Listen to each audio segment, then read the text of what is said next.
Hello everybody and welcome to my video on the cell cycle control system. The cell cycle is very intertwined with the processes of mitosis and not so much of meiosis, as mitosis is the exact replication of cells as demonstrated in this picture, in which each hamster looks exactly like the other, which is a demonstration of how each cell will look like the other in the cell as it replicates. In this broadcast, we'll talk about the cell cycle control system and what makes it so special and what makes it go work. Um, so all begins with checkpoints. There are three main checkpoints: the growth 1 phase, the growth 2 phase, and then the mitosis phase finally as it divides into two cells. Also, we have the signals that lead to each part of the cell cycle, which is part of the cell cycle clock, which is also very important. And it's based on proteins called cyclins. Um, Cyclins are just they aren't really anything. They're just proteins. But when they're combined with enzymes called kinases, they control each part of the cell cycle and when each phase occurs. And two examples of CDKs are MPF and PDGF, which respectively are maturation promotion factors and pelleted-derived growth factors. We'll also talk about disruptions on the cell cycle, which can lead to cancer and just increased duplication of the cells, and which leads to tumors, and if that goes unchecked, it will lead to death eventually.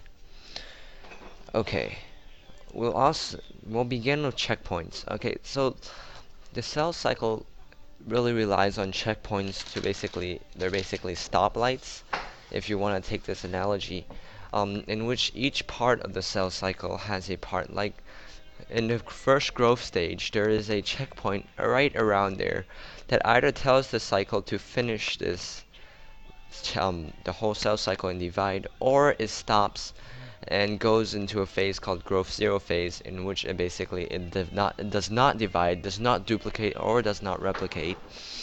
Very good synonyms.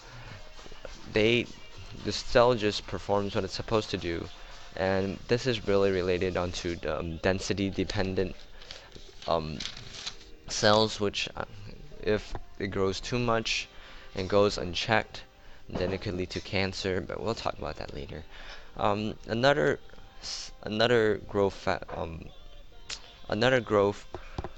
checkpoint is the growth 2 checkpoint, which is right around there.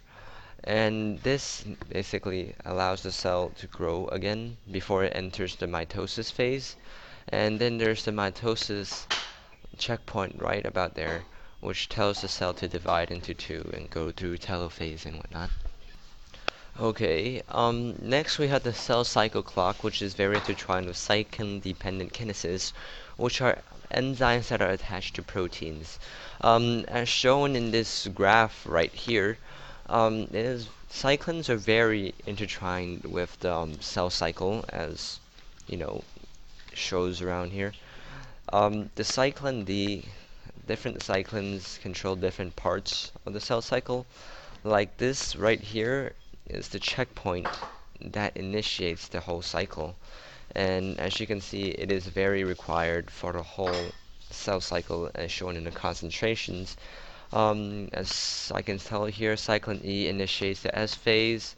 The growth 2 phase is initiated by cyclin A, and cyclin B completes the cycle with mitosis. Okay, we'll continue with MPF, which is the maturation promotion factor or the mitosis promoting factor.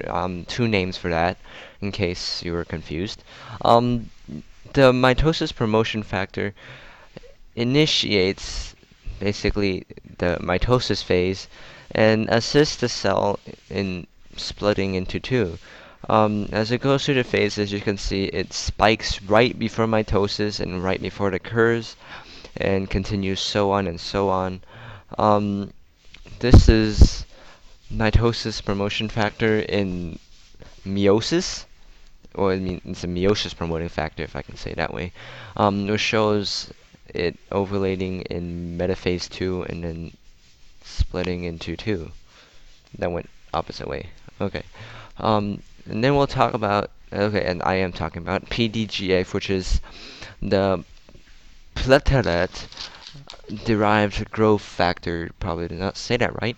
Um, Anyways, it shows it is a cell. It's cell fragment called platelets, which, when binded, triggers a signal transduction pathway that allows the cells to pass the G1 checkpoint or the initial checkpoint right there. Oops, went too far. Too far. Wait a minute. Hold up. Okay, right there. And um and stimulates the fibroblast division not only in the artificial conditions of cell culture but in an animal's body as well, which is shown in how it's basically crucial to a cell survival when it splits and also when it moves around in the cell. We'll be focusing mainly on this part as it splits into mitosis, more cells. Okay, and finally we'll talk about the loss of the cell cycle control. The main cause of the loss of cell cycle control is cancer. And cancer is when a cell is just lost complete control and just keeps on dividing and does not have any control, just doesn't stop dividing.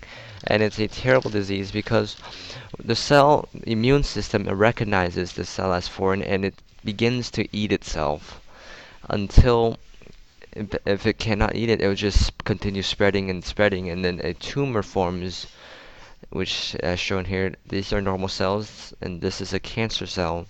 And here's a close-up of what a cancer cell looks like, and it's a bunch of cells grouped together because it just lost control of density or the anchor. Okay, density-dependent inhibition, in which cells just when it grows too much, it just stops growing, but it just does not stop growing.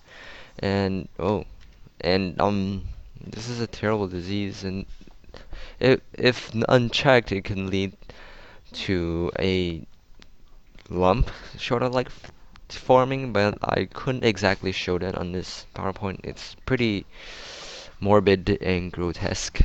And if unchecked, it can spread to other parts of the system as a metastatic tumor and form other places. So it's just really bad. And that kind of concludes our presentation on the cell cycle control system. And I hope that helps.